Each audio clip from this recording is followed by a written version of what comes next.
আম্মু, ও আম্মু, কি হয়েছে? আমার ভালো লাগতেছে না। ভালো লাগবে কেমনে? সারাদিন ঘরে বসে ফোন টিপো। হ্যাঁ, আচ্ছা তাহলে একটু বাইরে থেকে ঘুরে আসি। হ্যাঁ, বাইরে গিয়ে সারাদিন টই টই করো, বাসায় আসা লাগবে না, বাইরেই থাকো। তো করবোটা কি আমি? এই যে সারাদিন বাসায় কাজ করি, একটু তো হেল্প করতে পারোস। আমি তো তোদের চাকরানি যে সারাদিন খাটবো, যেদিন থাকবো না সেদিন ঠিকই বুঝবি তোরা বাপ বেটা। আমি তো কেউই না, কে আমি? বুঝবি। থাম্বা, আমি যাই একটু বাইরে। তোর কাছে বের হওয়ার টাকা কোত্থেকে আসছে? আরে আছে, প্যারা নেই। আমার পকেট থেকে 500 টাকা কই গেল? আমি গেলাম, বাই। এই কুত্তার বাচ্চা দাঁড়া, পকেট থেকে টাকা নিলে কোন সাহসে? তুমি আমাকে কুত্তা বললা? আমি কুত্তা? আমাকে গালি দিলে তুমি?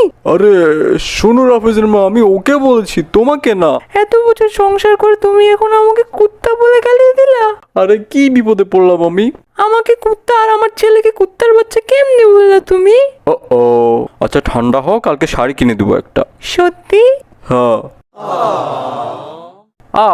এবার আমি যাই। 7টার আগে বাসায় আসবি। আরে বাজেই তো 6টা। কোনো উল্টাপাল্টা খাবি না। তোমরা এমন করো কেন আমার সাথে? এমন করি কেন? যেদিন বাবা হবি সেদিন বুঝবি। হোয়াট ইফ আমি বাবা হতাম?